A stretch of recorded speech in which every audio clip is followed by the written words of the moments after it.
বলছে যে আমরা বাইরে সেটেল হয়ে যাব, তখন আমি বিয়ে করতে, সত্যি আপনি মসজিদে দাঁড়ায় বলবেন আমি বিয়ে করতে কখনো রাজি হই। একটা কথা বলতে বলতে ভালো, কারণ ওনার সাথে আমার কোনোভাবেই এখন আমি অসুস্থ দেখছেন।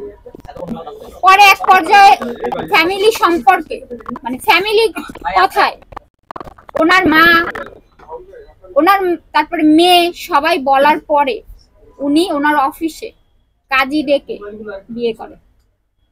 বিয়ে করার পরে একটা ছবি আপনারা দেখছেন, ওই ছবিটা, তার আগে আমি তার সাথে কখনো ছবি তুলতাম না, যে ভয় উনি ভাইরাল পারসন, আমি এইগুলো খুবই অপছন্দ করি।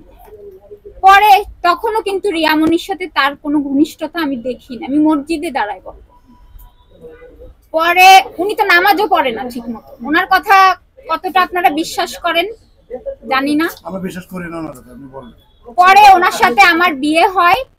বিয়ে হওয়ার পরে আমরা এই মহানগরেই কিন্তু সংসার করি, 3 মাস না 2 মাস সংসার করার পরে উনি আমাকে বলে কি আমি তো মিডিয়া পারসন, এখনই এটা ফ্ল্যাশ করা যাবে না। এই আস্তে আস্তে রিয়ামনির সাথে ওনার আমি দেখি, যখন মনে করেন পুরোপুরি আমি ওনার প্রতি দুর্বল হয়ে গেলাম, তখন আস্তে আস্তে আবার রিয়ামনি অল্প একটু যোগ করবেন, সেটা হচ্ছে প্রেমের প্রস্তাবটা কে আগে দেয়, আপনি দেন নাকি?